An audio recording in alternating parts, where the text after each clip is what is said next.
Bueno, este edificio, que es el Hospital Betlemita, es uno de los 5 hospitales o los primeros hospitales de la Nueva España que se instaura justamente aquí, y es construido por la Orden de los Betlemitas, que es una corriente que viene de Europa, y ellos son con el arte, con el diseño literalmente como de Belén.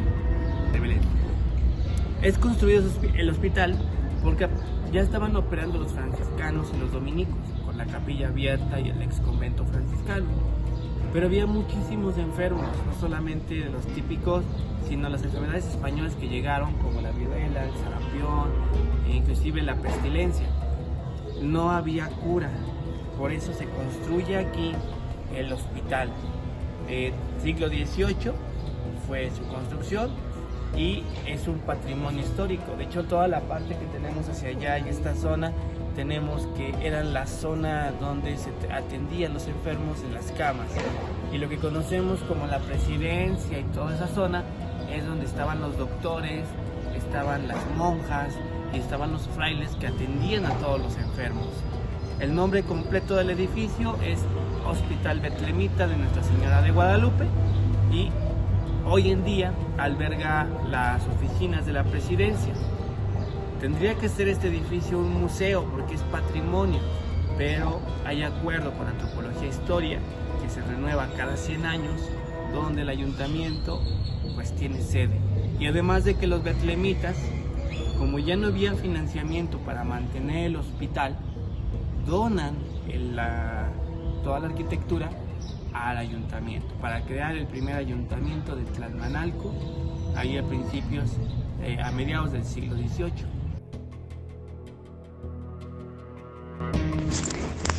Historia del Hospital Betlemita. A Tlalmanalco llegaron 3 frailes. El alcalde y el ayuntamiento dispusieron darles, por acuerdo de superior gobierno, la mitad de la plaza pública, que por estar fabricada a mano por los antiguos naturales comprendía mucha piedra, que los frailes usaban de inmediato para construir las oficinas del hospital. Ayudándolos económicamente, la abuela del fundador, doña María de Acevedo, dándoles 3,000 pesos. Otras personas les donaron lienzos de pinturas para adornar el hospital y limosna que los miembros monjes recolectaban en las rancherías. Los betlemitas establecieron el primeramente construido una escuelita de la juventud. Sin embargo, no funcionó por la falta de maestros. Hubo casa para los frailes, pero no se lograba construir totalmente el hospital. Los bienes donados por el fundador, que aglutinaba 20,000 pesos, producían 1,000 pesos anuales, con lo cual los frailes veían posibilidades de levantar, como querían, el conjunto hospital, convento, iglesia y escuela.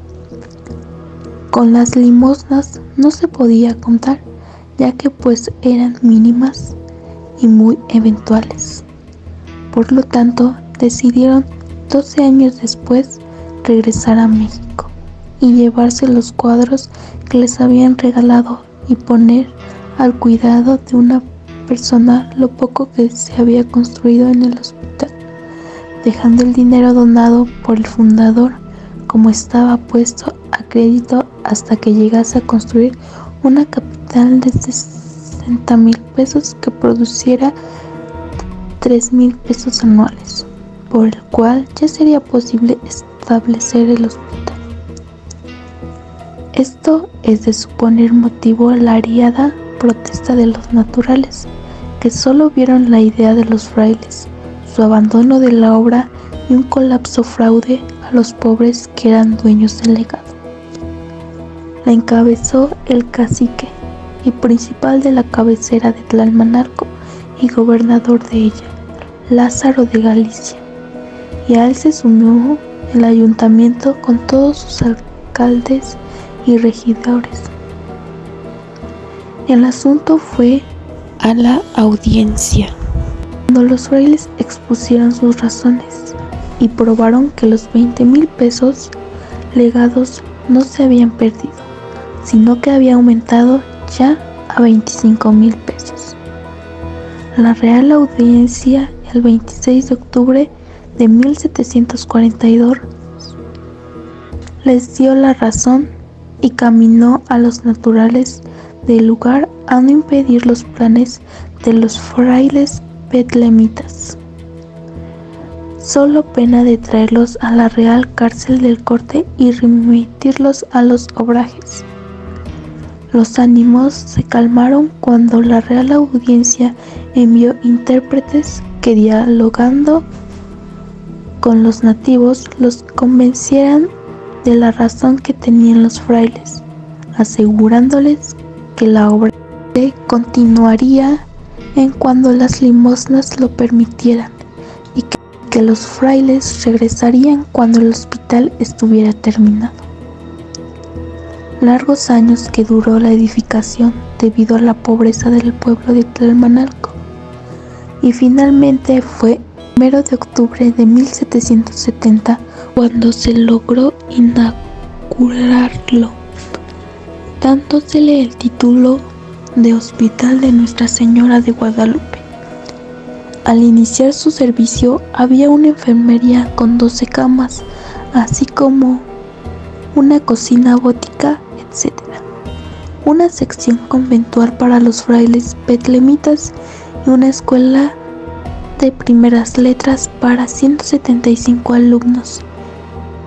Esto no es extraño, pues como todos sabemos, los hospitales betlemitas prestaban a la vez una labor educativa con las escuelas anexas.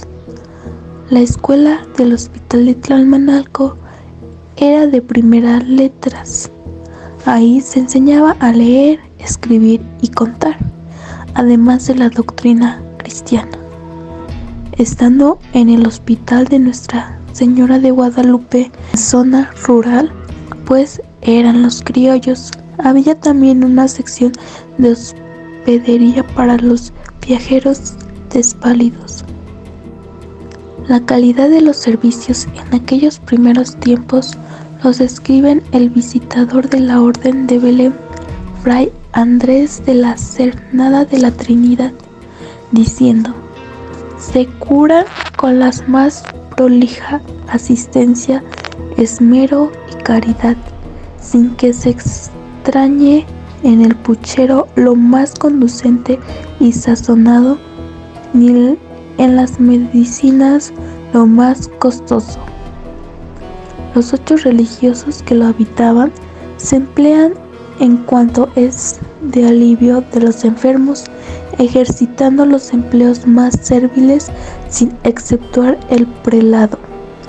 Se conservan los nombres de algunos buenos hospitales, con Fray Matías de los Dolores, que tuvo encargo del presidente Fray Andrés de San José, que fue secretario conventual, Fray Joaquín de la Concepción, Fray Antonio de Juan Gabriel y Fray Ramón de San Miguel, que son quienes dan el informe de su trabajo durante el primer quinquenio de la vida en el hospital.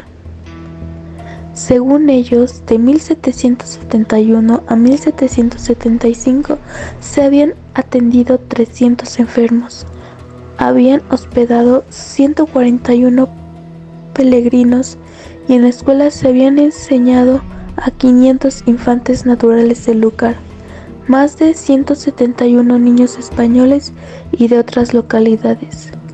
El funcionamiento del hospital bletlemita, quien en forma positiva se realizaba en los años 70, se vio interrumpido en 1781 a causa de los serios problemas económicos en que se dieron sus bienes edificios y los legados del fundador Miguel Moral Sánchez y su madre doña María de Acevedo. El edificio, sin obra alguna de conservación de los vecinos, el clausuro con su patio cuadrangular en donde hoy en día se alojan los poderes municipales